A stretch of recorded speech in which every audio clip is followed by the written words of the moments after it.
Barangay Danao in Panglao, Bohol is a coastal barangay known for its beautiful beaches and vibrant tourism industry. It boasts stunning white sand beaches, crystal clear waters, and diverse marine life, attracting both domestic and international tourists. However, like many coastal communities, Barangay Danao faces significant environmental challenges, such as tourism-related impacts. The rapid growth of tourism has put a strain on the environment. Increased human activity leads to pollution from waste, sewage, and noise. Coastal erosion due to beach development and unregulated construction also poses a threat. Marine pollution from plastic waste, untreated sewage, and agricultural runoff is a major concern. This pollution can harm marine life, degrade water quality, and impact the livelihoods of local fishermen.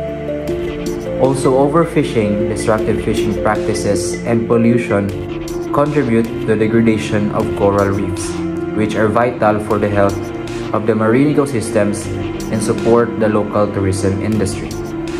Climate change also poses a threat, and more frequent and intense weather patterns to coastal communities like Barangay Danao can lead to coastal erosion, flooding, saltwater intrusion, affecting the livelihoods and infrastructure within the region. These environmental challenges not only threaten the ecological integrity of Barangay Danao, but also impact the livelihoods of the local community, particularly those who depend on tourism and fishing for their income.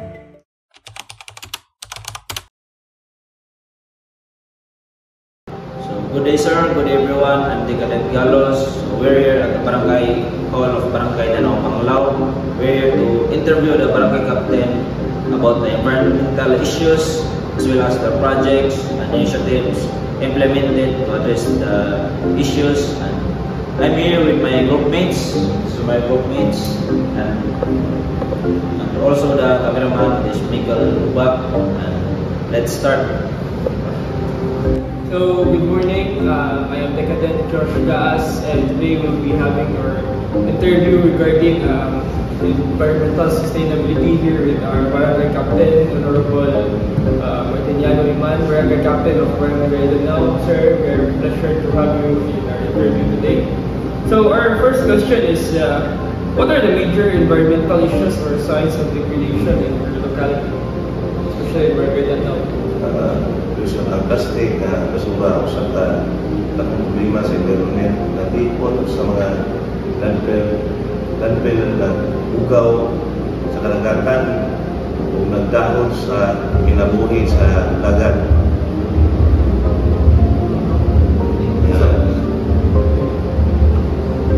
Ang pamaagi sa dumala sa basura mahimong adunay dakong epekto sa environment, kinabila sa populasyon o pagkaroon sa resources. So, pwede mga specific na programs, mga specific programs or policies nga i-implement sa office, sir, para ma-address yung mga issues, sir? Kini nga mga inisyatibo nag-aupag sa mga lusuranon o mga negosyo sa pag-recycle, pagpalapo sa pag-usuwag sa pag-recycle sa infrastruktura, ang certification goals na ang tumok aron makamukuran ang kinatibukan ang ginaganon sa basura. Kini ang mga inisyatibo na tumok sa paghimo sa usa ka kultura sa responsibilidad o pagmamala sa kinaiyahan. So, sa ikaw, yun sa itong office pag-address sa mga global challenge, sa global warming, sa local nga level. Ang pagtuman sa epektibo ng mga sistema sa pagmamala sa basura, lakip ang mga programa sa pag-recycle o pag-compose makapagpunod sa ginaganon sa basura gamadto sa mga landfill. Makatabang kini sa konserbar sa mga resources o pagpapunod sa mga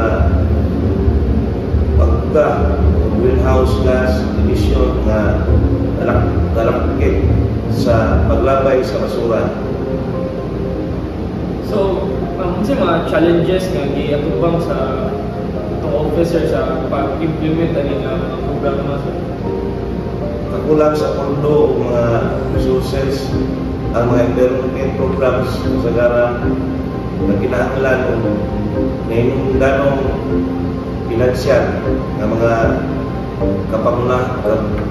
kapamunahan alang sa research, pagbalambo, pagtaguman, nahimong challenging sa pagtuman sa maong programa na adunay limitado ang budget.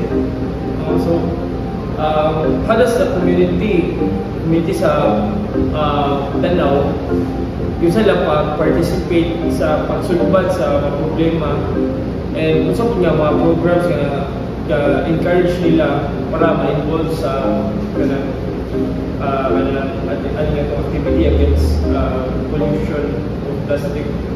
Kailangan kita barangay clearing, buwan, puro clearing. So, I think that's all for the interview, sir. Thank you for your time and effort to participate in our quest to conduct this interview. Thank you so much. So, salamat po kayo ng tanan. Barangay Danau has undertaken various initiatives to combat these issues, including community-based coastal cleanups, waste management programs, and promoting sustainable tourism practices. Strengthening environmental regulations, promoting sustainable tourism development, empowering local communities through community-based coastal resource management, and implementing climate change adaptation measures, and conducting regular environmental monitoring are crucial steps to prevent further environmental degradation in Barangay Danau.